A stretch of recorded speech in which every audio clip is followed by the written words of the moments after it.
Have you ever wondered what the worst-case scenario looks like in a nuclear disaster? Imagine, if you will, an ordinary day that suddenly turns into an apocalyptic nightmare. A day when the very fabric of our existence is threatened and the world as we know it teeters on the brink of collapse. This is the chilling reality of a nuclear disaster. A cataclysmic event that has the potential to obliterate entire cities, decimate populations, and leave a lasting legacy of environmental and health devastation. Now, let's focus our lens on one such event that has been branded into the annals of history as one of the most catastrophic nuclear disasters of all time, the Chernobyl disaster. It was a disaster so severe that it forever changed our understanding of nuclear safety and the immense power we wield when splitting atoms. Chernobyl, a name that sends shivers down the spine of every nuclear physicist, a name synonymous with disaster. Located in the heart of what was then the Soviet Union, the Chernobyl nuclear power plant was the epitome of Soviet-era nuclear technology. However, on a fateful day in April 1986, this symbol of technological prowess turned into a harbinger of nuclear doom. A routine safety test turned deadly, leading to a catastrophic nuclear meltdown. The reactor's core exploded, spewing a radioactive cloud into the atmosphere. The immediate vicinity was bathed in deadly radiation, and a toxic cloud began its journey across Europe, contaminating everything in its path. The Chernobyl disaster was an event of such magnitude that it forever changed the way we perceive nuclear energy. It's a stark reminder of the devastating power of the atom, the fragility of our existence, and the potential devastation that lies in the heart of every nuclear power plant. So, what exactly happened on that fateful day in April 1986? Let's peel back the layers of time. April 26, 1986, a day imprinted in the annals of nuclear history. The tale of Chernobyl begins with the Soviet Union's drive for power and prestige, a drive that led to the construction of a nuclear power plant with a design that was fundamentally flawed. The RBMK reactor, as it was called, was a high-powered, graphite-moderated reactor. It was designed for efficiency and cost-effectiveness, but unfortunately, not for safety. Its design lacked what is known as a containment structure, a last line of defense against radiation leaks, a feature that is standard in most nuclear reactors around the world. On that fateful day in April, a safety test was scheduled at the plant. The goal was to determine whether the reactor could still be cooled if the power supply were to fail. The test had been carried out before, but never successfully. Despite this, the decision was made to proceed. As the test began, the plant operators initiated a series of actions that would lead to disaster. They reduced the reactor's power, but in doing so they inadvertently created a highly unstable condition within the reactor. Despite the reactor's instability, the operators continued with the test, shutting down the reactor's emergency safety systems and further exacerbating the precarious situation. Suddenly, in the early hours of the morning, an explosion rocked the plant. The reactor's fuel rods melted and a second explosion blew the 1,000-ton roof off the reactor, exposing the nuclear core. The reactor was in full meltdown, and a plume of radioactive material was released into the atmosphere. In the control room, the operators were in disbelief. The readings on their instruments were off the scale. The unthinkable had happened. Despite their efforts to contain the situation, the reactor was beyond control. The fire was too intense, the radiation levels too high. The efforts to cool the reactor with water were in vain. In the blink of an eye, Reactor 4 was no more, and a radioactive cloud was beginning to spread. The explosion was just the beginning of a disaster that would span decades.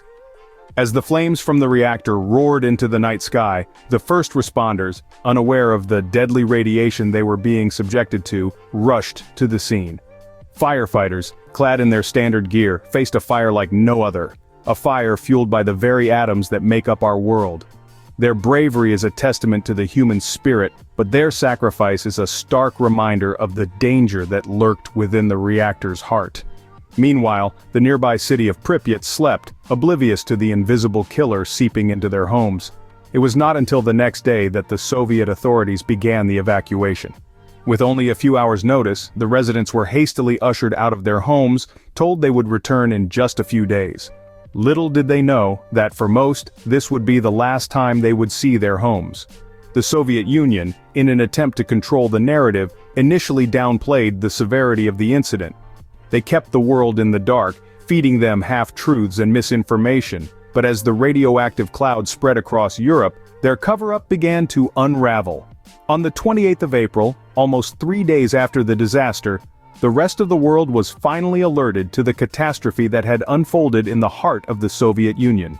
The Chernobyl disaster was a cataclysm on a scale never seen before. It was not just a singular event, but a series of tragic moments that unfolded over days, weeks, and months.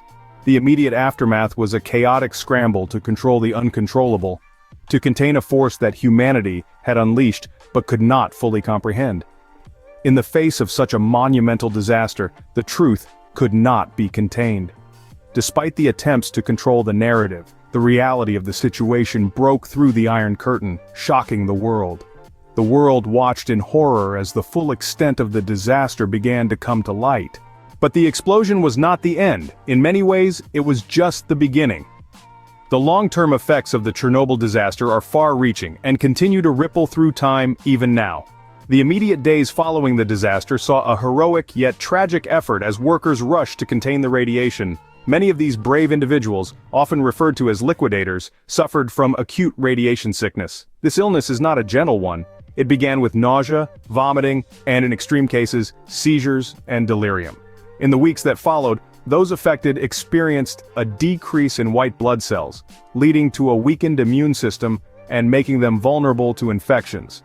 But the toll of Chernobyl wasn't limited to those who participated in the cleanup. The surrounding areas also bore the brunt of the disaster. A significant increase in cancer rates, particularly thyroid cancer, was observed among people living in these areas. Children were the most affected, with thousands diagnosed with thyroid cancer in the years following the accident. This was primarily due to the release of radioactive iodine, a byproduct of the nuclear reaction, which when ingested or inhaled, can accumulate in the thyroid and lead to cancer. Then, there is the exclusion zone. A nearly 1,000-square-mile area surrounding the power plant was deemed too radioactive for human habitation. This area, abandoned and left to nature, serves as a stark reminder of the disaster. It's a ghostly testament to the power of nuclear energy when it's not properly controlled. But, within this desolation, life has found a way. The exclusion zone has unexpectedly become a refuge for wildlife, with animals such as wolves, deer, and even endangered Przewalski's horses thriving in the absence of human interference. Despite these small glimmers of hope, the long-term effects of the Chernobyl disaster are a haunting testament to the potential dangers of nuclear power when mishandled.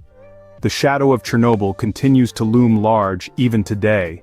Chernobyl serves as a stark reminder of the potential devastation of nuclear power when things go horribly wrong. In the heart of Ukraine, the Chernobyl nuclear disaster stands as a chilling testament to the scale of catastrophe that can ensue when mankind attempts to harness the power of the atom and fails.